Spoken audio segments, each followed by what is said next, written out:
Professor Dench is a professor of classics and of history, and she teaches several classes here at the college, including History 1011, the world of the Roman Empire. Her current research focuses on Roman imperialism and the retrospective writing of the Republican and Augustan periods. Professor Dench's other interests include identity in classical antiquity and the culture of the Roman world. Please join us in welcoming Emma Dench.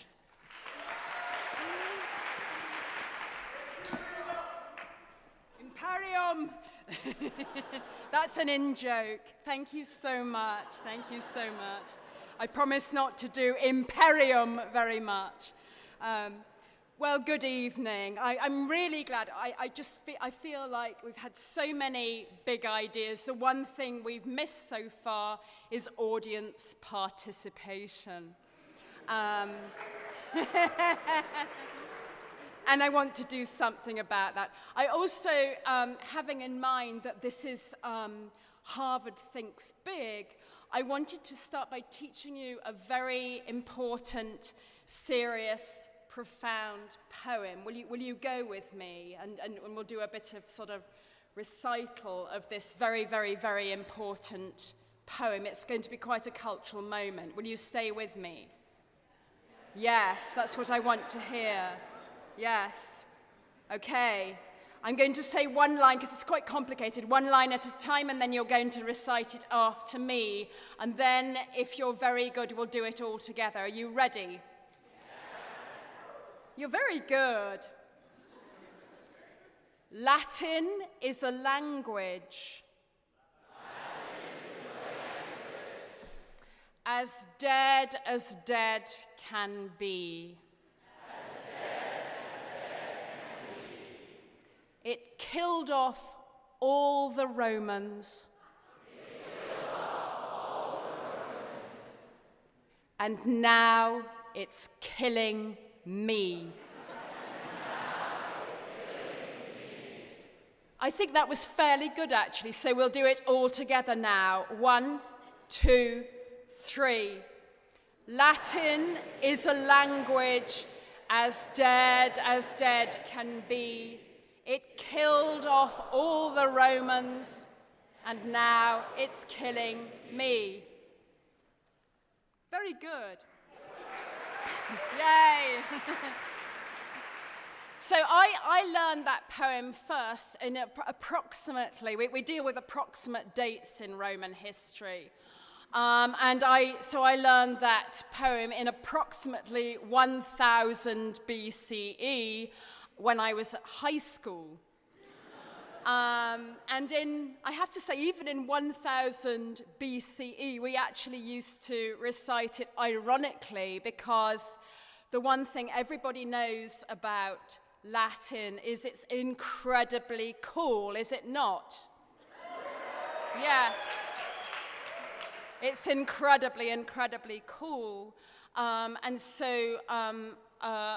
it's cool because it's a really dead language. And there is nothing as cool as learning a really dead language. I'm a little bit obsessed with dead people. I've been obsessed with dead people ever since I was pretty small. By the time I was 7, this is a really terrible admission, but by the time I was 7, I realized that the Romans, amongst others, were more dead, more interestingly dead, more intriguingly dead than just sort of run-of-the-mill dead people you see in the churchyard. They just don't count. You know, when you sort of read a gravestone and it says, Betty Smith died, 1825. I mean, she's still warm. Joseph Black, 1623. Come on. I got into Roman history, I think, that way, just by being fascinated with these really, really dead people. And I started learning Latin when I was about 11. And one thing led to another. And I felt like it was all one thing leading to another. You start Latin, and then you have to, have more. We're a very acquisitive society. And so I started learning Greek, and I thought, it's just one more step, and I'll be reading hieroglyphics. I mean, no problem, yeah? Go back and back, further and further in time, and I'd be uncovering the secrets of the mummies. We just had mummies. Here's mummies again. It was really, really only going to be a matter of time. Fortunately or unfortunately, I sort of got stuck on the Romans. And I think the main reason I got stuck on the Romans, although they weren't the oldest dead people I could imagine, because I didn't like them very much. There's a sort of slightly serious point to that, because I think there's something very valuable about having a bit of emotional distance as well as chronological distance. So here's just an idea of what's not to love about a dead Roman like this? This is a dead Roman, ladies and gentlemen, yeah? A dead Roman. Don't you fall in love? Fix your eyes on dead Roman and fall in love. So this is a dead Roman who died in the eruption of Vesuvius in Pompeii in 79 CE, and the person is dead. But what on earth is the point of trying to talk to dead people? And I have to tell you, it's not easy talking to dead people. Have you ever tried? Yeah, we all try all the time. Of course you have. Have you ever tried talking to dead people? I think you're in denial.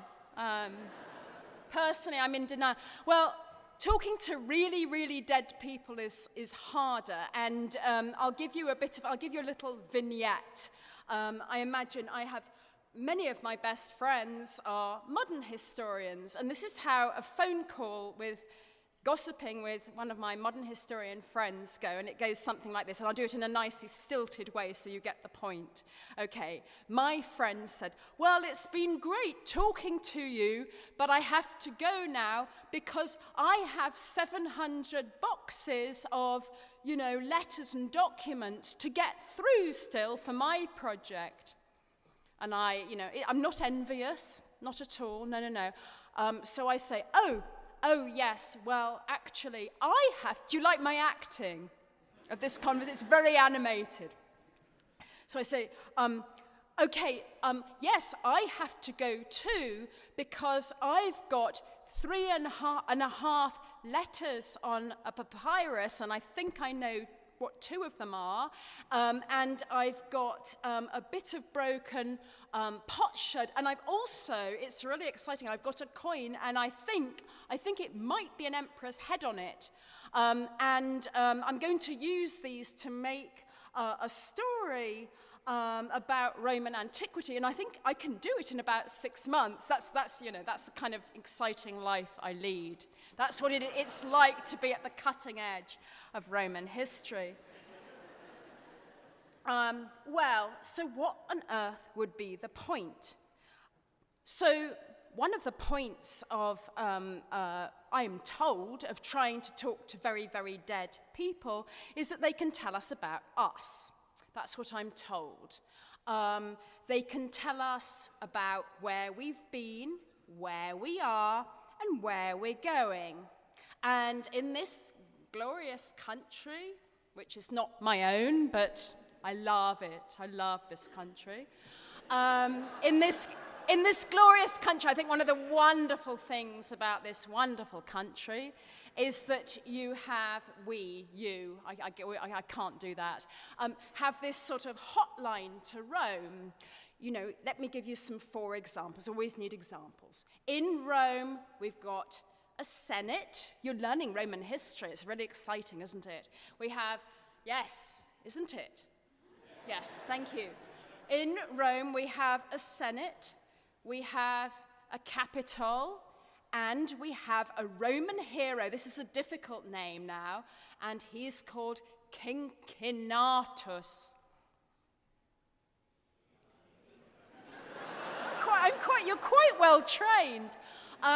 So cutting to this country, ooh, yes, in this country we have a Senate, a Capitol, and Cincinnati.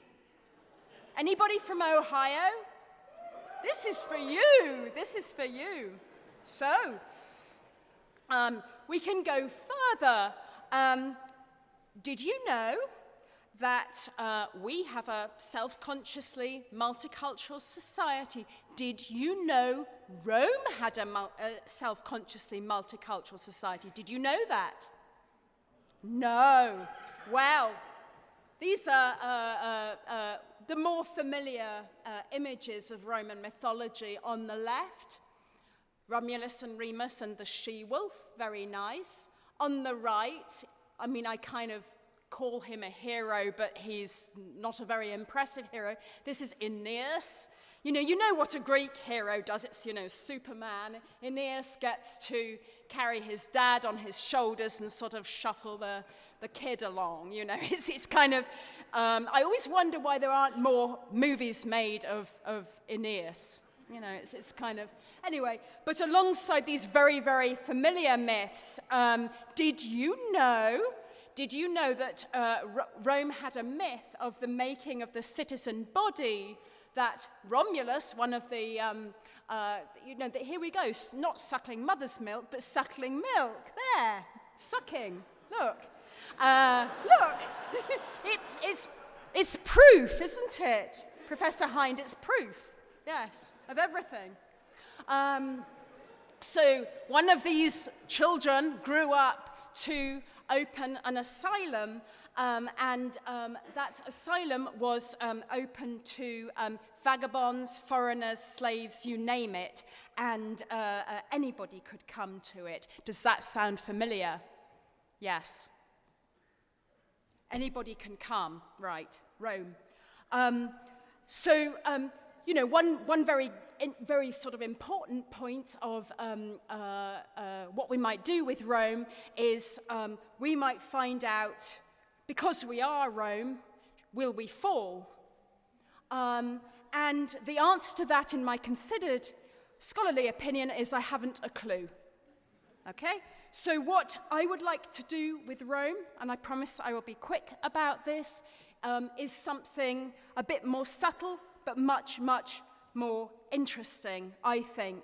And that is to appreciate something about the gap and the distance. So I'll take you on a little time travel rather quickly. You're going along on this time travel road, and it's quite narcissistic. It's all about me. We're all a bit like that. And you see dogs, and you look at Roman dogs, and you're very, very excited, and you think, oh, it looks just like my dog Bobby, doesn't it? Except, sadly, my dog Bobby isn't dead on the left and doesn't wear a horrible, mean collar like that. We wouldn't do that to Bobby. And but it's really cute that the Romans have pets. That's lovely. Let's go with it. The Romans also have pet children. Yay! A big shout out for the cute children. Isn't that lovely? Isn't that marvelous? And we're going along, and they're really, really cute, and you can dress them up, and they're really hilarious. And then when they get too old, you can sell them off, and they can, go and work the docks, or they can prostitute themselves. It's lovely. And, we like to have exotics, so we have Ethiopians in our house. We also like Britons. We like the end of the earth. And we like anybody that looks different. They're really, really funny. They're really amusing. So we have dancing dwarfs and a hunchback. It's really fantastic. I think, and one's absolutely shocked. You are going along, and then the Romans are humane. They're brilliant. Could you build a road like that? And then suddenly you're back to Dancing Dwarfs and a Hunchback. There's a very serious point for me. For me, the engagement with Rome begins with this shock. How could they do that? How could they be brilliant? How could they be humane at one point? And then how could they be so cruel? How could they talk about the humanity of slaves? And how could they talk about how we're all slaves to our passions, potentially, and then not think of abolition? You go along and you just think, why are they so inconsistent? And it's a very humbling process trying to work out what the logics are. And what I think really happens is when you start really engaging with a society that's very different from your own, you start seeing all the gaps in logic, all the blind spots of your own society. And that's just a huge revelation. We call this democracy. This is how we treat the environment. This is what we do to immigrants. This is what our citizenship is. This is what we do to animals. You get more and more self-knowledge, I think, by looking at a society profoundly different from your own. So my closing words are, I want to give it to the Romans. I want to say, Romans, long may you fascinate us.